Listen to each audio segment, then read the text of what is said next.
very clear rationale. He is very clear engine power, durability, fuel economy. Very clear rational operating economics drives the way he purchases a truck, a different behavior. He's looking for application. Customer nowadays says, when you go in marketing, he says, I don't want to buy a bare truck from you. Please give me a solution at home. There was a time when somebody will buy a truck chassis and go and do bodybuilding themselves. Today people say, please give me a bodybuild application. Clearly customer is increasing the value he's buying from a company. If companies don't provide a value, customer will not like to maybe go to that company at all. Customer says, I want a full application to be delivered to me rather than as a basic. There are multiple. See, this is the challenge in delivery. Dealership network, warehousing, need to have multiple fabricators who will do it for you. There is a customer who is not looking for bare chassis. You have a channel partner who needs to understand this complexity. This is a challenge of delivery in a B2B sale, that you need to have a partner who understands the complexity of this whole business. And obviously you need a service. Gone are the days where you can say, please buy a truck and repair it on the roadside. Even now truck guys are saying, I want late evening service, I want service on the site. So it's a complex situation of B2B in delivery as well. Challenges in the communication. How do you communicate to this customer as you go forward? People are saying awareness is possible through newspaper, radio and media.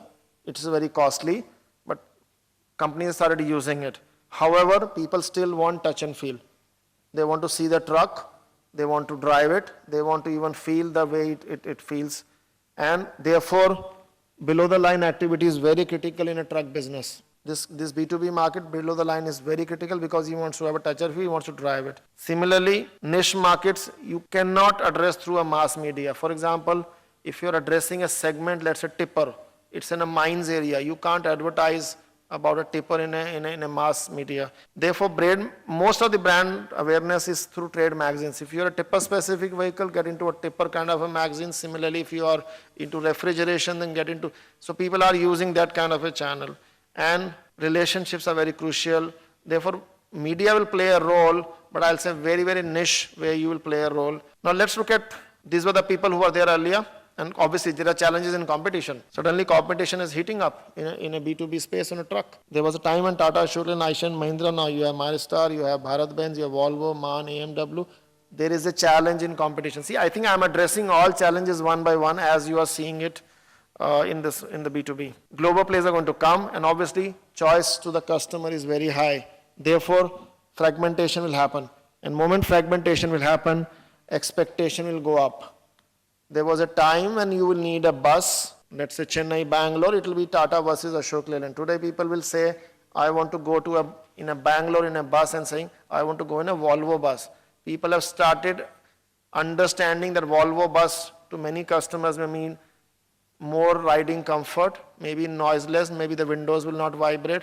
People start understanding and they'll pay extra for that ride. I'm not sure about the ticket here, but I understand between Bombay and Pune, the ticket cost of riding in a Volvo bus may be 20% higher than the normal bus. To me, the ride is 3 hours, he's ready to pay 20% higher because he thinks he's asking for comfort. And this will drive expectation from customer. Then he'll expect the earlier buses to also give him the same kind of a delivery. Implications on marketing. You will have to have product which are different for transport and different for perishable. If it is perishable product, he will expect the goods to reach on a time because his goods are going to get. Therefore, you cannot have the same truck having both for perishable and goods. Similarly, price. Price today people will not accept unless there is a ladder. He will have to say what value, how do we go up. And similarly, the place. You don't get a dealership place so easily, but light customer will expect the dealerships to be in the city while the highway wants, and tipper customer wants somebody should come and meet him in the mines itself. And obviously promotion. How do you reach people? So there are challenges and therefore how do you address as a marketing? Emerging trends, I'll say lead the change or you are forced to be adapt. There's a clearly the message. There was a time, this is how people used to know. Similarly, trucks moved, ambassadors moved to better, two-wheeler moved. Now even people are moving further. They want more better cars, even more better. The same scooter which was on this side, now see how expectations are moving. Products have to keep improving even further.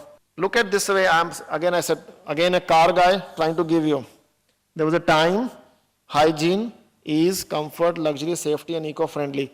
This is how the customer preference goes in the world. Car has actually moved. You remember there was the only thing called Ambassador, fuel efficiency, that's all Fiat and Ambassador. Suddenly you have power steering, AC. We have actually reached up to this point now already. Now people are talking about hybrid and electric vehicles, you'll move to the top, but already India has moved from here already till here. Trucks is already moved from here to here, maybe to some. Ashok Leyland Nissan joint venture has launched the first air-conditioned truck in this country. When I was launching this truck 6 months ago, people said, in a truck with an air conditioning, why do we need that? To me, I said, if the car can move from here to here, why can't truck? So we are the first truck in the country which has air conditioning. And you'll be surprised, my maximum demand is from the truck which is air conditioning. Why not? If the driver cum owner is the owner of this vehicle, if he is going to deliver in Chennai 45-degree temperature, don't you think he can pay 20,000 rupees extra and actually make one trip extra per day because he's comfortable? If he's comfortable, he's making one trip extra. He's actually doing it, he's earning the money back of the air conditioning very clearly. So clearly the truck has already moved to air conditioning. There's a time, obviously, if Bharat Benz brings us truck, or I'll say if the Scania trucks, all they come into this country, you may actually see even move one level up. So car and truck are actually following the same trend. Truck is already reached ahead. There are lines which are blurring between passenger vehicle and commercial vehicle in terms of communication. Look at this advertising. This is Ashok Leyland Nissan advertising and this is Mahindra. This is no longer looking like to be a truck advertising. If you replace this particular vehicle on this Spanish, this is actually a Spanish outdoor scene. If I replace this truck with a small car, it will look the same ad as a car. There are lines which are blurring between truck and the passenger car advertising. This is Mahindra Genio, trying to promote a Genio with so many features. Changing customer preferences. I don't want to name the dealerships. See how the dealership used to look maybe 6 months ago. And my commercial vehicle dealership, this is when I said I want to handle truck like a car. My truck dealerships look actually like a car dealerships. Why not? He is also paying 4 lakh rupees for my LCV. The same customer can buy a small car, let's say i10 today. i10 is 4 lakh rupees. Why should an i10 customer get a proper air conditioning and showroom, and why should this guy who's buying an LCV should not get a good showroom? What is wrong with him to get he's also paying 4 lakh rupees. To me, we have created a new look and feel for the customer. Look at the advertising spends. 4,000 crores is the advertising spend on car. Truck is hardly anything, 230 crores in the last year. Those are actual figures. But see the growth. 4,000 crore is the advertising. Today, truck is not advertised. I just discussed. It is very much word of mouth, very much on the ground. But it's a time then you will see truck advertising going up. Good for the media companies as the truck goes up. People have started increasing spends on product brand. Individual brands sometimes are spending as high as 24 crore per annum. Some of the truck brands have started advertising now. Big time money is coming on truck advertising as well. How effective it is, time will only tell. But people have started attempting advertising truck. Need to focus, this is a challenge, other than traditional activities under leisure times. See, this is how this customer is spending time. He is spending time with the family, is watching TVs, reading newspaper. Clearly, there are some of the ways where you can reach a truck customer as you go forward. But we cannot go too much mass advertising, you will be wasting money. So therefore, people are paying more attention to touch points, engaging communication, and obviously brand equity through a brand ambassador. I'll just give the example of this. Some people would have said, will Dhoni actually sell a Ashok Leyland truck? I'll say no. Dhoni is not here to sell the truck. Dhoni is making people aware about what Ashok Leyland brand stands for.